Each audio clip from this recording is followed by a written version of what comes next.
Good morning, Isabella. Good morning. How are you? Good, thanks. And you? Oh, what a lovely color you're wearing, because we're officially in summer. 21st of June is summer, summer, summer, baby. So linen and pink is good. Is that pink? It's one of fuchsia. Yeah. Fuchsia. Well, fuchsia and the future of work. I don't know how they go together, but we're working from home. I think it's a good option. So I'm Martin. That's Isabella. You might have heard me use her name before and introduce herself. We are the editors at Essentials, and what we do is, besides putting out 32 newsletters every single week that are curated by the best minds and thought leaders and experts in a particular industry, and magically they arrive in your inbox without any effort.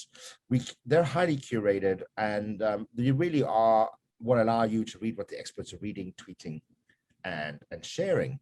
And today we're going to dig into one of those, which is the future of work, which is now. The future of work is now. Isabella is at work. This is her future of work. It's her present of work too. My present of work is something less glamorous than an apartment in Vienna. I'm sitting at the Travelodge at Vancouver Airport. So, on that illustrious point, Isabella is going to take us through what we have for some articles to go through on future of work.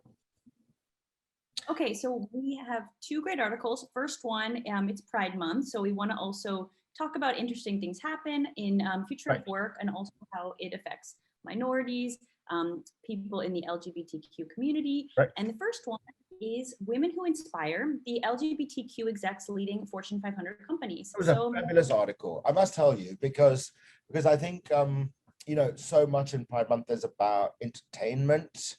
And yes, there obviously is a very strong political drive as well. There are rights, but it tends to take can tend to take a festival atmosphere, and everyone's having a drink and a pride march.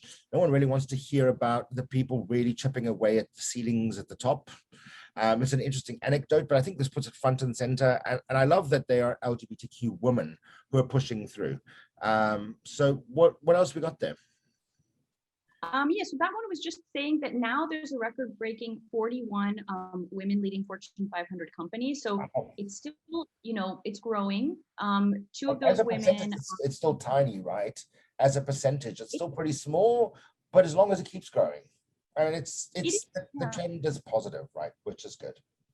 It's positive, and the article is great. It interviews and puts some advices and interesting tidbits from the different women who are running these companies, why they decided to come out, give people an authentic experience about who they are, what they can achieve. So a really great article. That's the first one. And the second one is, should organizations fear artificial intelligence, and 9 reasons humanity should fear an AI takeover. So here we are again with some terror. Yeah, we got to have our daily dose of artificial intelligence terror, right? Just terror. So, we always know there's this idea technology is going to take over humans. It's been something in like science fiction films since the beginning of time. It's definitely occupied the darker parts of our mind for the better part of 2 centuries. We're still the apex predator on this planet. And maybe sometimes we're too apex for our own good. But anyway, we have to see, because there's some reports coming out soon about like UFOs. Maybe we're not the top. We don't know. No. Anyways, you're gonna dig into those for us. Yep, you're gonna dig into those for us. Yes, and basically, there's 2 sides to this. You have Mark Zuckerberg, who is really a fan of continued technological advancement. Then you have people like Elon Musk and Stephen Hawking, who are warning against it. So you got 2 sides of the same coin here. What's going to happen with AI? Could they do our jobs better than us? Could they start wars because their lack of morality? It's a lot of things to consider, and another interesting article.